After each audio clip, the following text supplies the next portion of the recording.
Have you ever lay down in bed before going to sleep, then suddenly out of nowhere thinking, what would the world be like in the future? Followed by an existential crisis? That's me. But no worries. Today I'll be discussing a theory in the field of cosmology, the expanding space-time theory.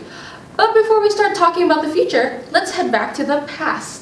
When Einstein published special relativity in 1905, then general relativity in 1916, Russian cosmologist Alexander Friedman was inspired and came up with the expanding spacetime theory under the paradigm of relativity, solving Einstein's field equations. Friedman theorized this model under two standards, the Big Bang theory and the steady-state theory.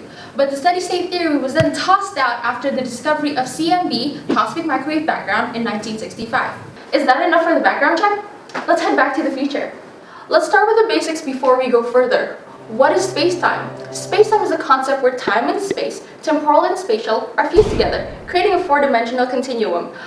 But we might think that time and space are totally different things and they're separate. But actually, they're not. Let me show you. Let's head back to my room. Over here is the space-time model. Space is the x-axis and time is the y-axis. Pretend that this little figurine is me. I'm here right now. If I'm standing still for an amount of time, the graph goes up as time ticks but my space doesn't change. But what if I walked? See how I'm moving, making both changes in space and time because I'm moving in space as time ticks. So now let's start with the EST model because we already know what space-time is.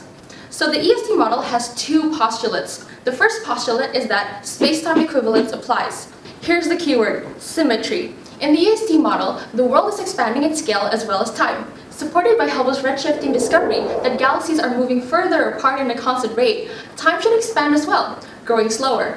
Imagine, this is the size of our solar system today, but in the future, it might look like this. As planetary bodies, we move further from the sun, and our orbital period will be longer in distance. Without the EST model, it would imply that the Earth would take less time to complete an orbit. But with the EST theory, the time for Earth to complete an orbit will remain the same because time stretches along as well as space. The second postulate is that all measured speed of light is constant relative to the observers.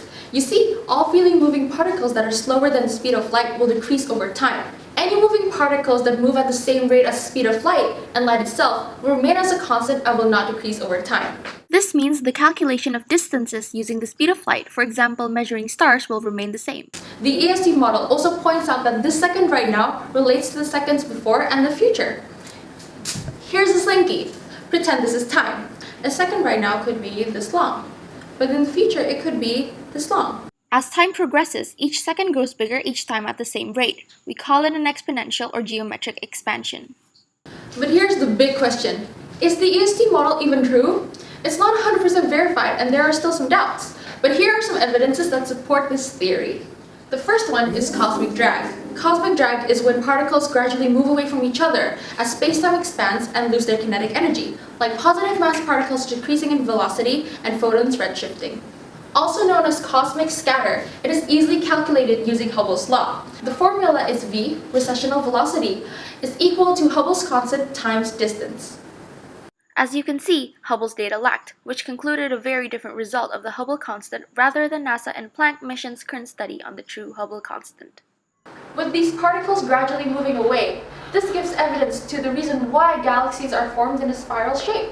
Particles in the radius near the core will have much more kinetic energy than the ones further away, making the ones closer move faster, then followed gradually by the ones further.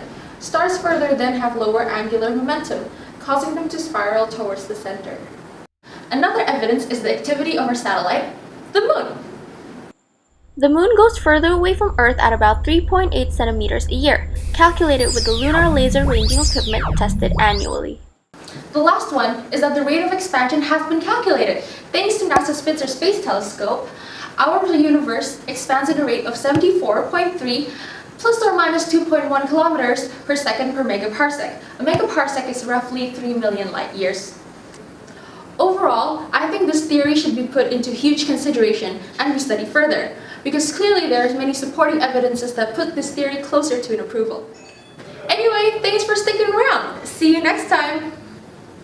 So expansion is real. It is real, it is real, it is real.